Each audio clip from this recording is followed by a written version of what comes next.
change, but I ain't changing. Nah, I remain the same. And you are now tuned into another episode of Intellectually Petty Radio, brought to you in concert with A Beautiful Machine magazine, as well as the mighty Nerd DJs Radio Network. You already know, man, we only rock with legends around here. And today, hold on, I gotta look at my phone for this one because it's just fucking phenomenal. He is known to many as Mr. I Believe in Me, a transformational speaker. Oh, wait a minute. See, a mentor, advocate dedicated to helping individuals from Detroit to Pluto. This is one of the dopest individuals to ever grace the galaxy. Let me introduce y'all to Mr. Terrence Porter, Mr. IBIM. How you doing, King? Man, I'm doing wonderful, man. Great intro. I appreciate the love. I am glad to be here. It's such a blessing. Thank you for having me. I'll be working on my shit, bro. That's right. That's right. So, how's life, man? How's your family? Family is good, man. Got a new addition to the family. I just turned 50 in March, but I got my first grandson. And this year of 50 has been a lot of gifts, a lot of blessings, man. I just had a brand new grandson. My 25-year-old just had a son. So life is really good. Life is good right now. I'm blessed and I'm fortunate. How does it change life having a grandson? You know what? He's literally a week old Saturday, so I'm still processing it. But I will tell you, because he's in the next room, they just came to visit me. It's something special, man. If you got children, we all understand that love, and that love is a special love as well. But that grandchild, I can't even put a parameter on it yet. But when I tell you it's something that I can't even put into words, but it feels amazing, like it's a beautiful thing, man. It's 1,000% better than having kids, bro. Fuck your kids, man. They don't even count anymore. Hey! I just told somebody that yesterday. I was like, kids, man. But you love them. You do the best you can, so they can do the best they can to be better than you. And then they produce that grandchild, and then you spoil them rotten, and you send them back. You can. I'll keep them, but I'm giving them back. That's the beauty of it. Like, at this point, I got 6 of them. Oh, wow, man. You are blessed. That's a blessing. It is nothing more beautiful, bro, than hearing the excitement in their voice and them running up to you, man. Oh, my God, bro. Okay, so I Believe in Me. What is that about? So I am Mr. I Believe in Me. If you came across my page, you need to hear this today. That's my tagline. When I tell you I believe in me means to me something that's very deeply rooted, like the power of believing in yourself. No matter where you are in life, whatever you're trying to do, whatever you're trying to accomplish, it's whoever you believe in, your higher power. I'm not going down that rabbit hole with people, but whatever that may be. But the next key element is that you got to believe in you. You got to believe in you before anybody else does. You got to believe in you when no one sees it. You got to believe in you when you don't even see it no more. You got to believe that it's going to happen. It's going to come to fruition. It's going to manifest itself. It's going to work. You got to put action behind it. But the belief factor is the fuel. And that's what makes people buy into whatever you're doing, because they see the belief that's coming from you. It's radiant. And I just truly believe that, man. That's what got me to where I am right now. I believe when no one else believes. So it's powerful. It's crazy. I was just telling my girl that nobody believes. Like, you have to put the work out there for people to believe. Like, they're only going to go as hard for you as they see you going for you. Man. No, look, my tag, one of my famous lines is, no one's gonna believe until you believe. That part you can sit right there. You can fluff. You can fake like you believe it. You can act like you believe it. But when that real belief kicks in, when you really know who you are and you become unstoppable, everybody else is going to buy in. Okay, now this one, I know it's got nothing to do with motivation, but this is where we are in this country. I know you've heard of Charlie Kirk getting killed. Absolutely. I personally got a problem with Black people showing empathy. Okay, let's talk about it. Am I wrong for that? I think, I was weighing on this thing today because obviously it's on every timeline, it's on every news channel. Yes. You can't get away from it. You cannot. And my take is this. You can't spew that kind of rhetoric and that kind of venom without some kind of backlash and some kind of capacity. Let's say you wasn't even trying to be as venomous as you are, and it just grew and it became bigger than you, and you just got to keep the facade going, and you may not even be buying into what you're even saying. However, for every action, there's a reaction.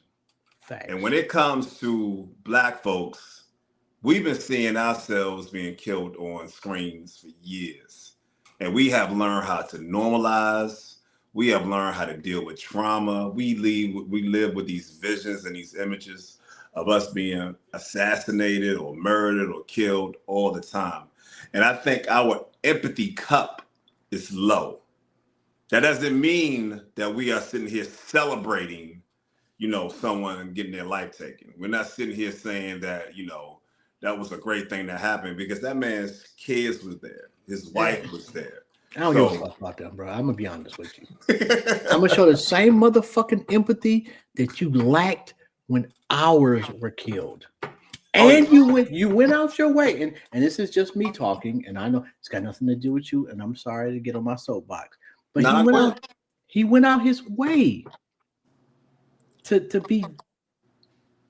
disregard empathy, and he even called it so much as a woke movement, so to speak. Oh yeah. I mean, some of the things. I mean, listen, it's nothing that I can sit right here and tell you that me and this man had in common, or I can say I agree with. And for him to come at our community the way he did, as far as the DEIs, and if it's a Black pilot, I wonder if he's a DEI and is he qualified or is she qualified? Like, those are the things that the temperature of the temperature of the country is high. Yeah. We're at a fever pitch right now as a country, and I think it's almost like reminiscent of 2020, just minus COVID. Like we can really move around versus being locked up in the house and everything. So I get what you're saying. Don't get me wrong. I didn't bat an eye at what I heard about what happened to him, but I just think that, again, just as a culture, as Black folks, our empathy level is low. We are always the one to turn the cheek. We are always the one to pray for them. And I know that comes from deeply rooted biblical backgrounds and thoughts. But sometimes, man, we got to get to the level where, I'm sorry that happened for you, but what's next? Yeah.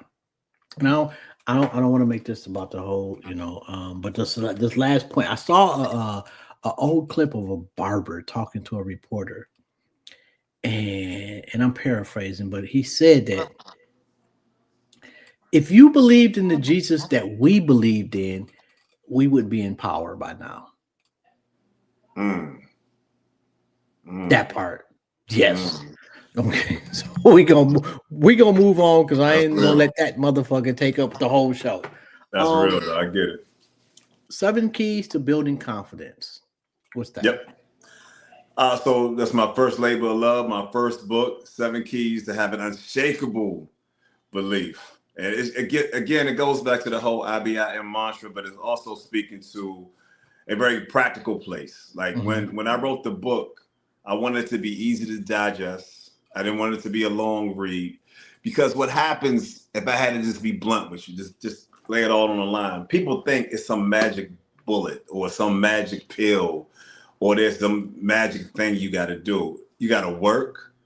You got to believe in yourself. Okay. And then you got to be consistent.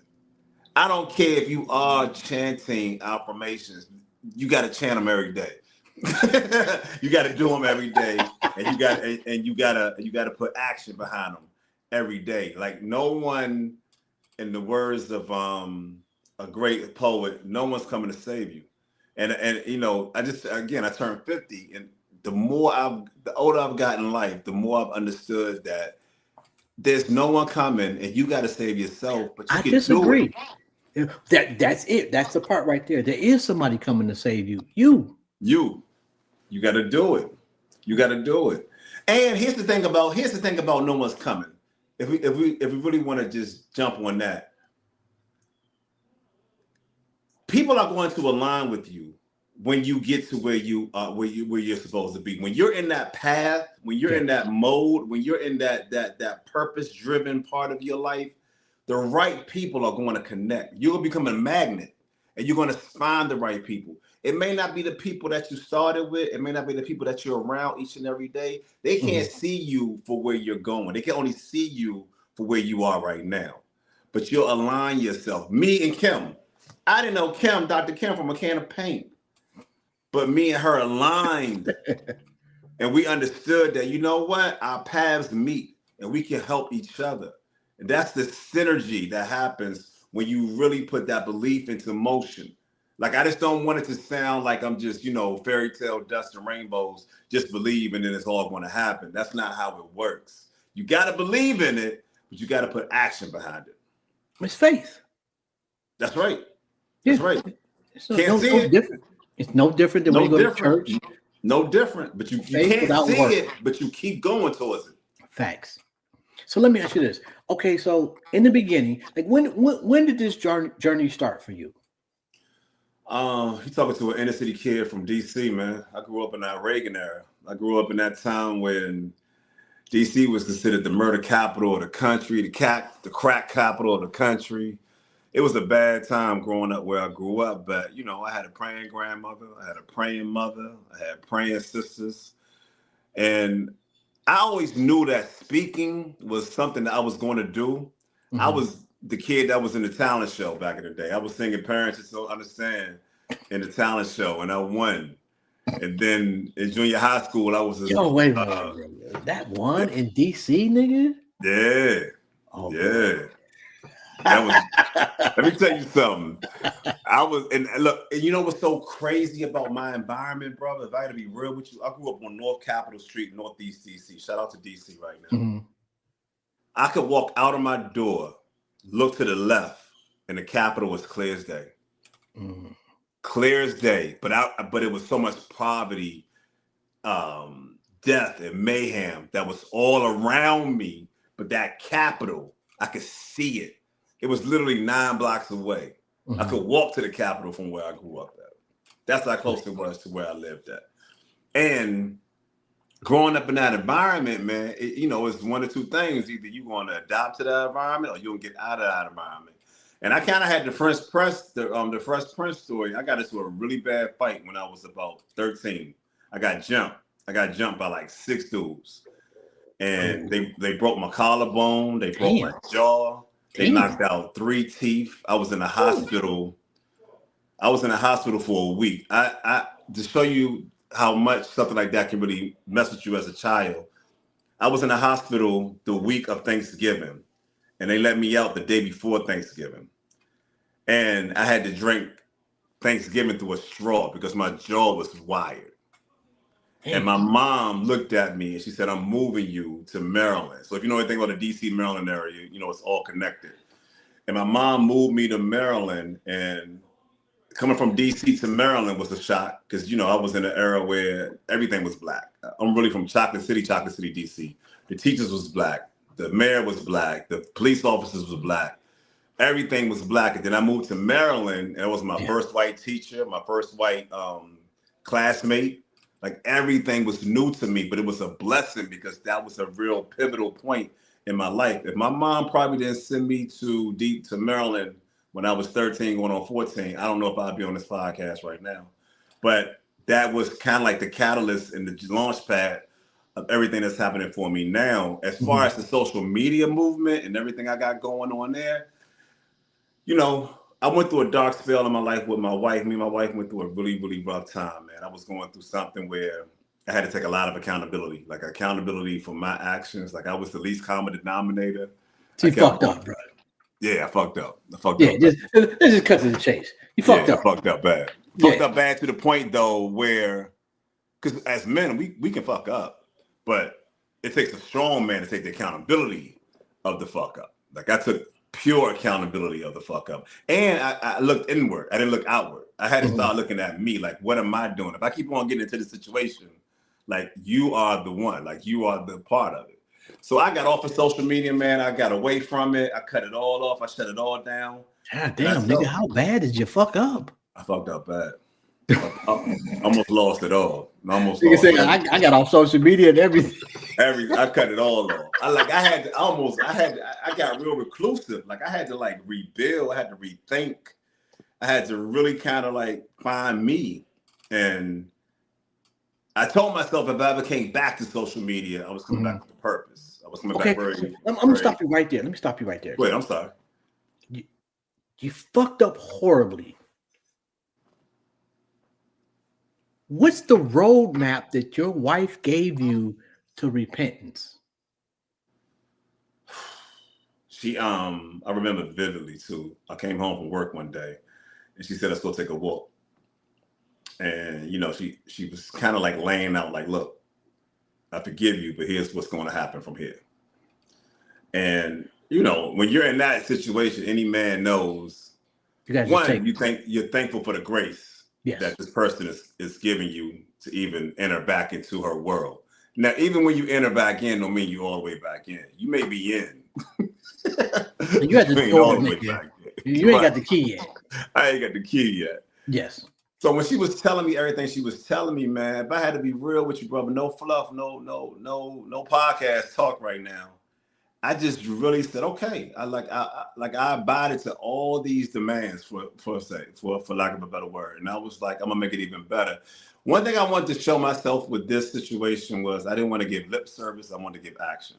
Mm-hmm. I could tell you, but I also want to back it up with action. And I don't want to act like I got it all figured out either, because Lord knows I still fall short. I'm not all the way there. But I've learned in these 50 years on this earth that, you know, accountability and self-reflection will get you a whole lot further than you looking outward, trying to blame everybody else. Mm-hmm. Like, look at you to figure out what you can do. Now, don't be a fool, but, you know, be wise enough to say, okay, how can I make this better, or what can I do to make this better?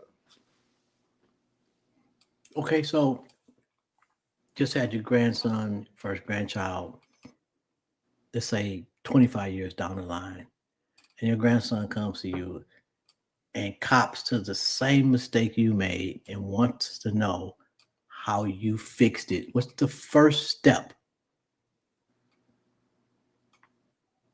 The first step is going to be, okay. First step is definitely going to be, who are you? You got to know who you are. You got to know who you are, and you got to own your mistakes. You got to own your shortcomings. And you got to look at you. Like, that's the first thing. Like, when I look back at my situation, like, it was no therapy, no calling nobody. And I probably could have did all that without question. But honestly, man, when you get to a certain age as a man and you become a real man, you know what's wrong. You just got to own it. You got to own it. You got to look at it, and you got to change from it. I think all of us as men, we turn a corner. We all turn that corner at different times in our lives. So I don't want to sound like I'm that dude that got it all together. It's 40 to 50, bro. Oh man, look. 40 to 50 is the corner fucking change. I'm 53, so I know, nigga. Let me tell you something, man. Them 30s and them 20s. Nigga, no, the 20 to 30, and matter of fact, I had this conversation with somebody recently. 20 to 30, nigga, I was the ain't shit of ain't shit. Yeah, I was wilding. Yeah. I was wilding. Lord knows I was wilding. It was none of this. If you came across my page, it was no Mr. IBI. It was none of that. And it's unapologetic during that decade. You don't give a fuck. Sure. I mean, 30, you probably have either you've had a kid and your kid is old enough to see your mistakes. Yep. Or you're just now having a kid and you're thinking about legacy just a little bit. Yep. 40 is when you start really realizing, I'm not going to be here forever. What are they going to think about me when I leave this place? And I'll tell you another thing. When you got that 2 and that 3 behind your age, in front of your age, potential, empathy, sympathy, he'll figure it out, give him some time. Those phrases and all that, those sound amazing when that 4 is in front of your age and that 5 is in front of your age, Niggas, all fuck that you. starts to lower. It goes down. Right. You can feel bad for you. But I'm done, nigga. You got 20 minutes to fix this shit. You can feel bad for you, but ain't nobody else gonna feel bad for you. The first thing they're gonna say is you is 40 some odd years old, you is 50 some odd years old, you know better. And if I could give anyone that's in their 40s and their 50s some empathy right now, look, man, this road of figuring it out is a road. This is not a destination. This is something that we are all traveling each and every day. You know how many broken men are out here right now that's in their 60s? Oh my God. And I'm a nurse, and I've been a nurse for decades. And I see the end game of niggas that were players or fucked over a bunch of broads. Right. And the loneliness you see in them niggas' eyes, you can't quantify. Man. Don't nobody want to die alone, man. I don't care how they be fronting, like they the hardest this and the hardest that. Don't nobody want to check out of here alone. What's the loneliest part of being a black man? The misunderstanding, just being so misunderstood. Like, I think when it comes to being a black man, and God, let me say this first, because Lord knows, I know I got women listening to this. First and foremost, I want to give a big shout out to my black women, because when I tell you I love them and I know what they go through, and I know they got so many daggers and arrows that's going against them. Oh, come on, stop, bro. They don't listen. I know, but I just want them to know that I do recognize them. I know we got to qualify the statement, but sometimes they leave us hurt, bro. No doubt. And look, and some of us have done some things that have messed them up, but when it comes to a black man, and especially now, like I know you said that 40 to 50, when I tell you it's been a lot of soul searching and identifying that I've gone through in this last year, because I'm living a different kind of, my wife is Air Force. So this is the 6th state that I've lived in the last 10 years. That's crazy. And my wife is a decorated E9 in the Air Force. She's not just in the Air Force. Like, she is 1%. Oh yeah, she's amazing. Like, when I tell you I couldn't be more proud of her accomplishments and what she's done. I met my wife when she was an E4 almost 23 years ago. My wife now is an E9. My son is an E4, to show you how progression works. But in the midst of traveling and following her around this country, I mean, I know that sounds crazy, but that's truly what it is, because when you're in this lifestyle, that's kind of how this works. That's what you gotta do. Right. As a black man navigating that, just understanding that, you know, your wife is definitely progressing. I'm still figuring out. I'm still, you know, I got to restart everywhere we go. And I'm doing that with a smile, and some, you know, for the most part. I'm doing that with raising children. You know, our 2 youngest kids are 12 and 13. So doing that. Really? Yeah. What you doing, bro? So, and listen, right now, my wife is stationed in South Dakota, and she won't be back for a year. She's been gone for a year, but she won't be back for a year. So it's me here now with the boys. So, you know, one thing that I look at when it comes to a black man, let me tell you something that's real, because we get a bad rap when it comes to these kids. And Lord knows I made some mistakes with my oldest children, so I don't want to act like I'm perfect, but I've made a lot of right things as well. But raising these 2 boys, not by myself, because she's very intricate. She's a part of it. She's very instrumental. But the day-to-day, when you're here and you're raising these boys and they see it and they're military kids, that gives them a different kind of advantage in life too when they get older, because they're traveled, they've seen some things, they've seen resilience at an early age. They don't even know they're going through resilience right now, but they're going through a sense of resilience. And then you're normalizing that, trying to make these kids understand that we're doing what we're doing for you in the long run. Then I'm navigating my feelings as a black man, trying to figure life out, see where I am. And God has been blessing me as of late. I'm not going to sit here and lie. He's been blessing me all my whole life, but as of late, the path that he's had me on is beautiful. But there's challenges with that, man. And you know, you try your best to be the best version of you. I am the best version of me right now that I've ever been. And Mhm. even in the best version of me, I'm still struggling, if that makes sense. You know what? And I've had this conversation. This is another conversation I've had recently. The most difficult thing to do for a man is to unindependent an independent woman, Mm, mm.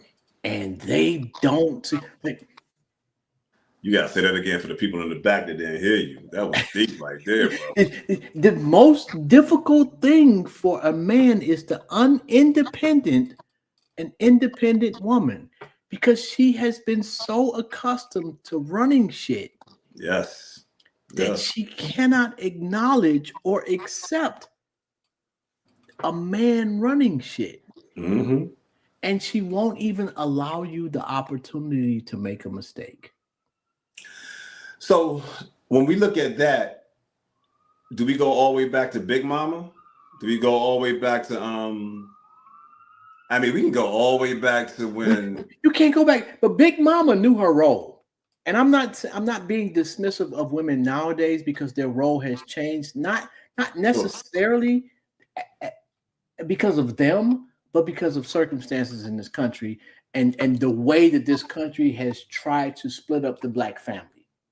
Oh man, well, I can go as far back as our parents are a residue and remnants of Jim Crow, and then we grew up in the Reagan era, and then we Mhm. went through the crack era. We went through half of Clinton. We went through Clinton. Like you could just see Yes. when they were trying to divide us, and if your man, if you got welfare, he can't live in the house, and Gotta go. then of course the three strike law had half of the dudes that was on the street. If you got caught with a piece of crack, that was 20 years. You got boys that's coming home now. Crazy. Now that's our age. You know what's crazy? And then we do the best we can with our children. I was on another podcast, and I'm gonna share this with you. I was Mhm. on a podcast, and I was telling her, like, I look at my 13-year-old right now, tallest Mhm. of me, 6'2", size 13 shoe. Boy, he's huge. He's gonna be a monster on that court. But I look at him, and I'm saying to myself, at 13, I was doing my first hand to hand. He couldn't even understand. He couldn't even fathom doing something like that. So we Mhm. are trying our best to make sure that our kids didn't have to go through what we went through Yeah. while we're still trying to figure life out. Yeah. Which And it's which to an extent cripples them. yeah, but we don't want no hand to hands. I mean, you don't want hand to hand, but you want the I hunger. know you want them to understand somewhat of a struggle, but let Yeah. me tell you something. I don't know if this is right or wrong, but I let them boys know what we sacrifice, and I want them to be like, look, it's for the betterment of you, but I want you to understand that we are doing this for the betterment of you, so you can Mhm. have something that we did not have, and then you do even better when it comes to your children. Okay. The mirror principle. What's that about? So when people always talk about again affirmations and all that stuff, let Mhm. me tell you something, man. You gotta look in that mirror. You gotta tell you the truth. You can lie to a lot of people. You can lie to you can get on these podcasts, I can get on these interviews, I can sound great and all that. If I'm not telling the truth, people will see right through that. But one person that you can't lie to is that person you look in that mirror every day. Oh, I completely disagree, nigga. I have No, lied to myself a lot. well, yeah, but you lying, but you know you lying. Yeah, but that's true too. You know you lying. You That's know true. you lying. Now I'm not saying lying in the sense of, you're so delusional that you just out here walking around like ain't nothing going on. I'm saying that you got things you need to do. You Yeah. know you gotta fix you. You know you want to go somewhere. You know you want to do something in life. It's going to be on you. This person that's looking that person in that mirror, and that's you, man. You can lie to yourself, but I'm telling you, we all got a clock out date. Ain't none of us promised this day or the next. You better do what you're going to do, and you better stop lying to you and make that thing happen. It's the biggest lie you told yourself. Oh, that I'm okay. Oh, I'm nigga. okay. Hell, I say that every day. That I'm crosses lying every day. generations, races. Like, I think men are the biggest liars to themselves to convince themselves to get up every day. Let me say, what's the first thing we say to each other when we see each other, bro? Think about what's up, bro? How you feeling, man? I'm good. That part. No, you And we not. lying. We lie every day because I can't. Here's the thing. Here's the thing. Well, I think we've evolved. So let me say this before I say what I'm getting ready to say. I think we have evolved, but we still haven't reached the peak where I don't know you to the point where I can share my most deep, intimate things that's going on with me. I still got to perform. I got to make sure that I'm still being a husband. I got to make sure I'm still being a father. I got to make sure I'm still being a son. I'm still being a friend. I got to go to work. I got to provide. And I got to do all of this with all of these things weighing on me. But I still got to let you know I'm good in some capacity when I'm not. Weakness is death. Oh, man, when it comes to, man. And then then you couple the weakness. It's the wine, bro. It's the wine. I'm on my shit tonight. No, you good, but let me couple that though. You couple the weakness is death with the divide of our community as far as the black man and the black woman.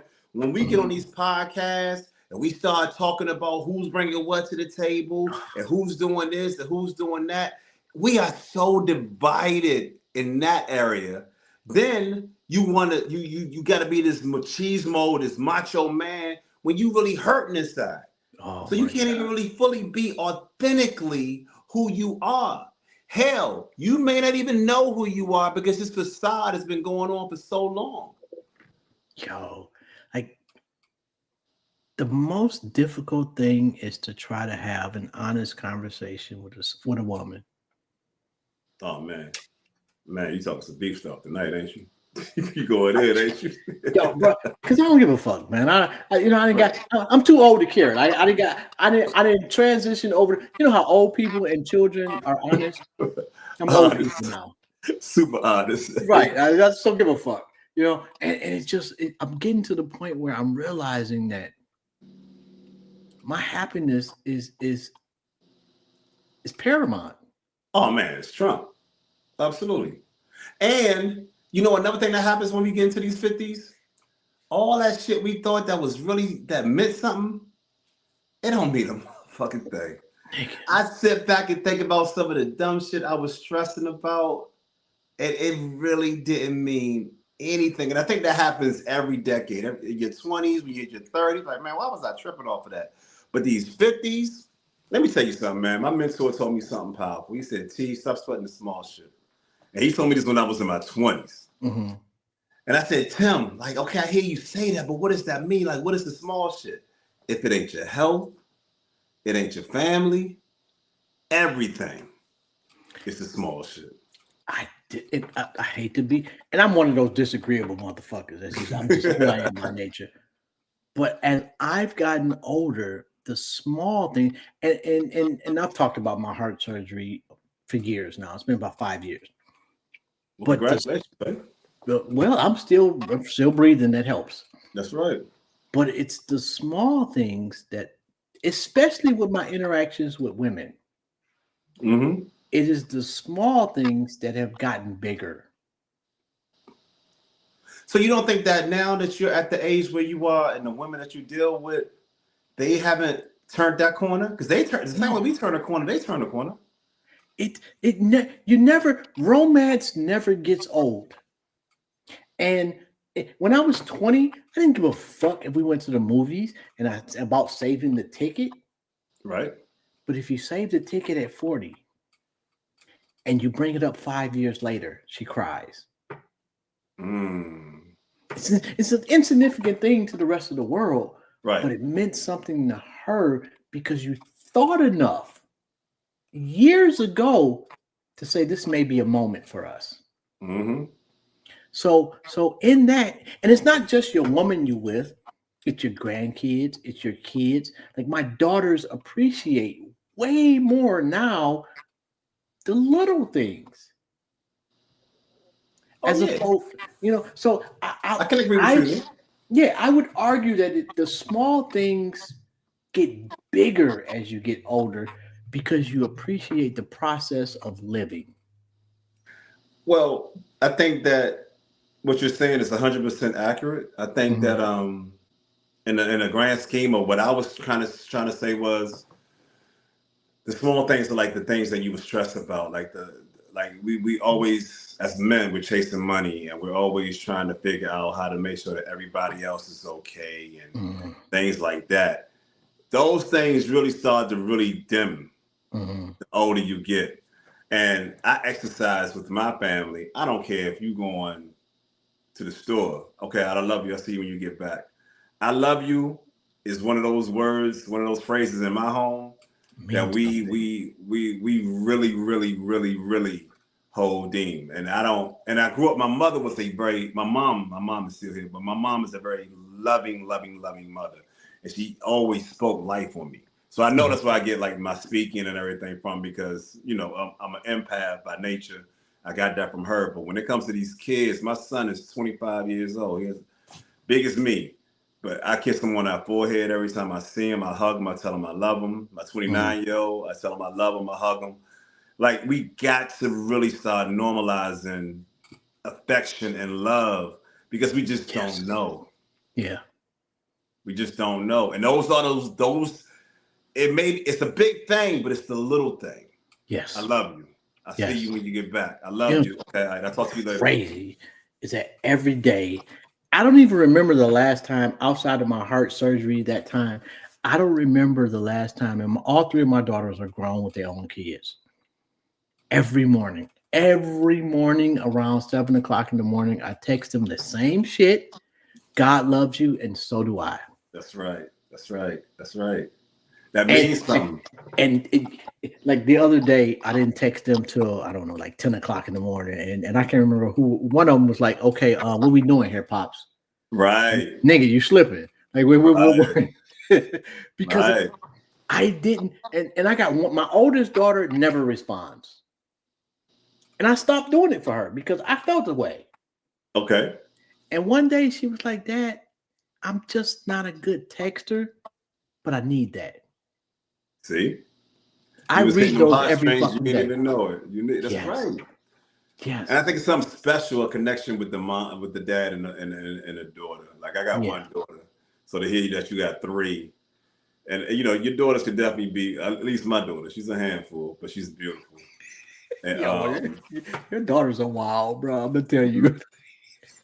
But when I tell you it's a special connection that you have with your daughter, and you want to be that example or whoever this woman is going to choose one day, they at least see some ramekins of me in that man. Oh my god. And by the time we get to these 50s, and let's say your daughter's not like my daughter, she's 23, so she's still relatively young. But when she's ready to make that move, again, she's getting the best. This is the best dad. You got the best of me right now. This ain't the 22-year-old that had you. This is Yeah. the 50-year-old that can really speak life into you and talk to you and say, hey, I ain't saying he a bad guy. He just may not be the guy. No, that nigga ain't shit. Yeah. They don't want to hear it that way though. You got to soften the blow. Yeah, right. Because when Okay, they so love them, because the this thing about when they love oh, them, and if you don't oh like them, then you can push them right into them. nigga, you that nigga's biggest, you his wingman. Right, right. Oh, you Yes, are right. nigga. Yes, trust me. I know, nigga. Woo. Okay, so this is a question I ask everybody that has absolutely nothing to do with nothing, but you're sitting on a park bench and Okay. God sits down next to you, and he or she says you can ask them one question. What would it be? Oh, that's good. That is good. Mm. Why did you have black people suffer so much? Here's I know you say we your chosen people, we your Israelites, we your Hebrews, but we've been suffering for a long time, Father. Like why us? Like my why did guy. we? What you been doing? Like, why do we gotta suffer so much? Like, why did you have us suffer so long and for so much? I would really like to know that. Like, because the way that we were raised and the way we were brought up in the church, and like it's a universal language when it comes to black folks, if you're Christian, and the way we pray and the way that we honor and we give thanks and we congregate and we come to church and we pay tithes, we pay offerings, everything that in the book they say to do, we do. We turn the other cheek, we do it all.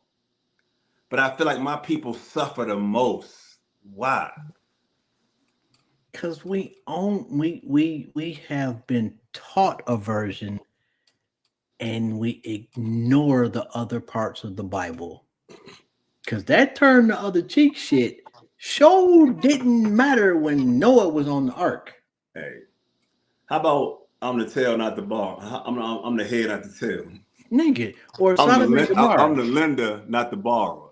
Yeah. Like there's a lot of shit in the Bible that we kind of it wasn't emphasized. Sure. And unfortunately, we got a lot of people to this day that like Bishop Talbert, I'll say, and I've had him on the show, but he preaches and he talks from a black people perspective through the Bible. And that's different than what we've been taught from other people's perspective of the Bible. More practical or more nigga, what the fuck is you doing? Right. This is what the Bible really saying to you. Right. And we don't have to take some of this shit we've been taking for Right. God knows how long. Let me tell you something, man. And I'm a God-fearing man, I believe. But I've come to a place in my relationship with God. I talk to him the way me and you talking now. Like I'll be like, look, like what we doing here? Like talk to me. like talk to me, because I've been praying to you since I was way high to a snail, and I got a praying grandmother, I got a praying mother, I got a praying wife, I got aunts that pray over me. That's my second mom, sisters, and like talk to me. What am I not doing? I try to look at me like, am I falling short somewhere? Like, where am I? But talk to me. Like, what do you want me to do?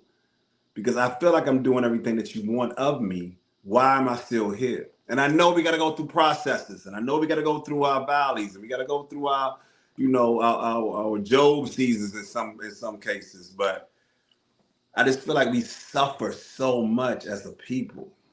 I think that we spent so much time praying other people's prayers that we didn't develop a relationship of conversation. That's good. That's good. Then I think we get into a survival mode. Like when I say survival mode, like we almost embrace struggle. Nigga. Like we embrace struggle. Because we're looking for the pie in the sky. And I'll say that I've had quite a few members of the Nation of Islam on. I saw that. And one thing I appreciate about them is their appreciation of heaven on earth.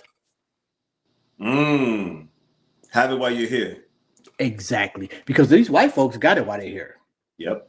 I don't think that there you go. Like, I don't think that it's designed to struggle here. And then all of a sudden you go to this place and it's all this reward. Yes. I think that he wants us to have it while we're here.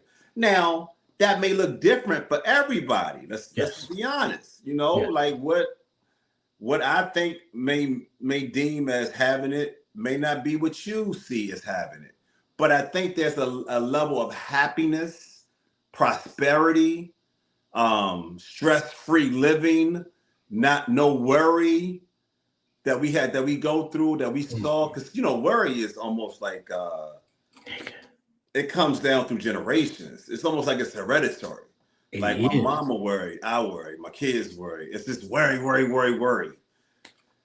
I don't think that's how life is designed to be. I think that you are the artist of heaven, and it's your paintbrush that decides what it's going to look like. Like and I've told this story before on the show. Like I had a dream, and you can't tell me I did not go to hell. I saw it vividly, and it wasn't the fire and brimstone that niggas be telling you about, and everybody there. Right. It was a hell for me personally. Nobody else there but me and one other person, and that other person was basically my Satan.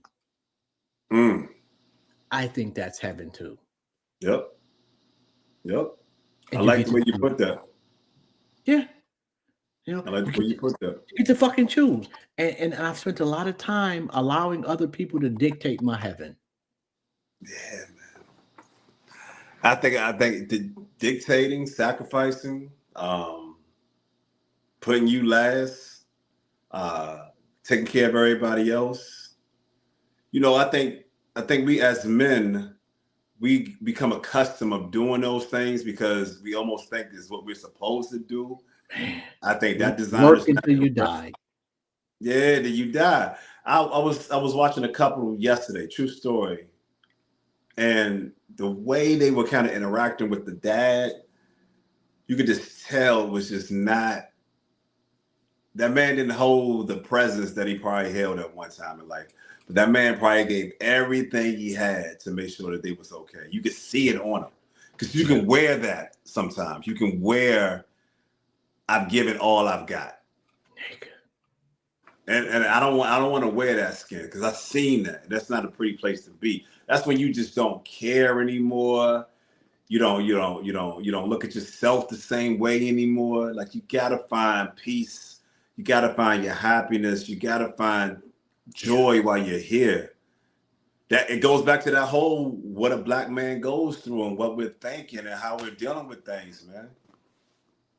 Are you happy, bro?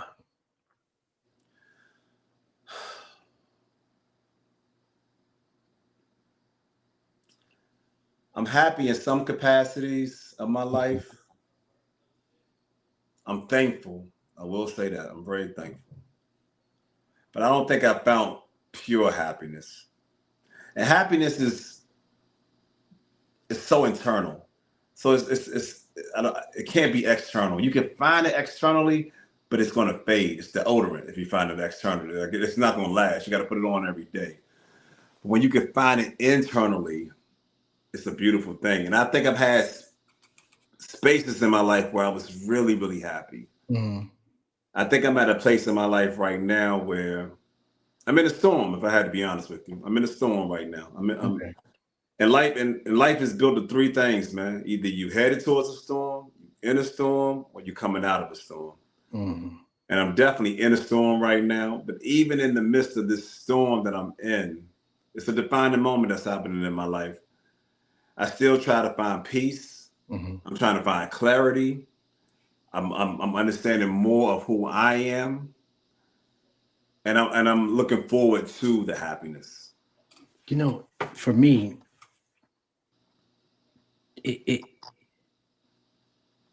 happiness was seeing my daughters grow up, but then I realized that my happiness was so tied up in their happiness that I didn't know how to be happy by myself. That's that external happiness. It's like watching your kids grow. You become empty nesters if you're married. If you're not married, now these kids have gone on. They got their kids. They got their life.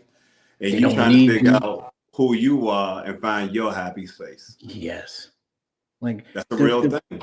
The loneliest thing, at least for me as a man, is not feeling needed. It's almost a part of our makeup. I was listening to a pastor the other day. He was like, look, and I'm using a woman right now, but he was like, your husband needs to feel desired, needed, wanted. Yes. That is like, that's the transmission. Like, the car can't run without a transmission. You be slipping all day. You can't get into the right gear. I need to feel that. That is what keeps me going. That's what keeps me going and growing and being what I need to be for you. Like, that's a part of my DNA. That's a part of my makeup. The same way you gotta, do the same things for your woman. You gotta let that woman know I still see you the same way I saw you. Thank you. Just because you gained 800 pounds doesn't mean I don't love you, baby. Hey, You still the sexy motherfucker I met let me back tell in you something. I 85. be telling these people I be talking to, because I do coaching. I was talking to a girl the other day. I said, listen, gravity is going to happen. I don't care how great you think you look. Gravity is going to happen. Baby, I love your titties, whether they on your chest or your There ankles. you go. There you go. I Yes. love you the same way I loved you when I saw you that day then. Now you go through waves of it. Sometimes I don't like you, but I ain't never lost that love for you. I never lost that attraction for you. I never lost that burning desire to see you and to want you. That's got to be staples. Those are got to be foundational things. And I think a lot of women don't understand that those are the things that how men think. They think we think about everything else, but that's not. Yeah. It's interesting. I was talking about how men view, like when your child is born, a woman is stuck in that moment. And using stuck is probably a horrible terminology, but she appreciates that moment way more than we do because we don't see that moment. We see that child graduating from college, getting married. Will they have a 401k? We see the totality of their life, and women get the privilege of appreciating each moment, and we get the struggle of planning their life. Yep. A good man. That part. Because you got some dudes that can't even fathom or even raise or can't even rise. I'm sorry, can't even rise to the magnitude of the situation, of the moment. They can't even really fathom what's going on. By the time they figure out what's going on, the kid is a teenager. He's a full-blown adolescent. and now you're trying to angry. Right. Now you're trying to play dad to somebody that needed you way, way, way before now. Nigga. And I'm sorry if we got off the rails and I didn't allow you to do the motivational. But this is a part of it too, though. I can be motivational and also can be a realist as well. Like, I think people love a speaker like me because I'm like, if you follow me and you go through my content, it's very uplifting. It's very positive. It's very realistic, but it's also coming from a place of encouragement. Like I'm always encouraging. But even in the midst of that, I'm human. Like I still go through what you go through. I just learn how to work through it. And these are the conversations, the moments that help me even help you even more because I can talk about it. I can release, I can be vulnerable and have a moment like this to show you that, hey, he's just like me, but he's the motivator. He can motivate you as well. I'm certainly not, bro. Niggas see the gray hair and expect me to have some old fantastic motivational. I think I don't give a fuck. Like, bro, I just don't. Like whether you leave this motherfucker motivated or not, bro. Sometimes I just don't give a fuck. I love it. I love it. I kind of wish I could be like that. People be looking at me for all the answers. I'm like, I ain't got all of them. I may got 1 or 2. I ain't got all of them. Like, bro, like I don't have shit, bro. What the fuck? I don't even want to wake up right now. Like I want to still be asleep. Right. You're asking me for shit that I'm not concerned. Like, is it overbearing when people find out that you are a motivational speaker? Is the responsibility too much sometimes? It's not that it's too much because, again, it's really who I am. You got some people out here just talking just to make a check or really, they're fronting. I can't lie to you. I've been this way. Okay, so you can relate to what I'm going to say. I've always been the guy in my crew, right? That was like, all right, we're going to do this. And I would kind of give a speech before we did it, not knowing I was giving a speech. But I was the captain of the basketball team. I was you know what I'm saying? I was class president. I've always been in this path. Like this is something that God has been lining me up for years. So it's always been me. But where it does get heavy, and it's the social media era in this world that we live in, the accessibility is high. So if you DM me, I'm gonna check the DM to a certain degree, but some of these DMs are heavy, bro. they're like, you know, I was going to take my life today, and your video helped me. You know, I was really thinking about not being here tomorrow, and I came across your video, and you know, can you just talk to me? That's heavy. I had to learn how to disconnect from that because I was kind of carrying that. Now, I think in my heart and the way I feel is that I delivered a message that helped you, and I thank God that it did. That you did not take your life, but now you want to form some kind of bond, and I don't know if I really want to have that baggage on me. I want to help you now. Of course, I don't want you to do anything that's, you know, crazy, but that's really what I get. I get a lot of that, and that's heavy, and I had to learn how to really not open up some of these DMs. They don't DM me shit like that, bro. They know what's coming, bro. Sorry. I don't know what the fuck to tell you, bro. I've been there. Hey, thoughts and prayers. Right. Like I just at some because I've always been the guy that people wanted to talk to, like random strangers and tell their story. And I'm tired of this shit. Like, nigga, I don't even fucking know you. Right. I don't care what you do, bro. Right. I mean, it's a lot. It's a lot that comes with it. Yo, man. God bless you for taking ownership of your gift. Cause yeah, bro. I appreciate you, brother. Yeah, I'm too lazy. Just saying.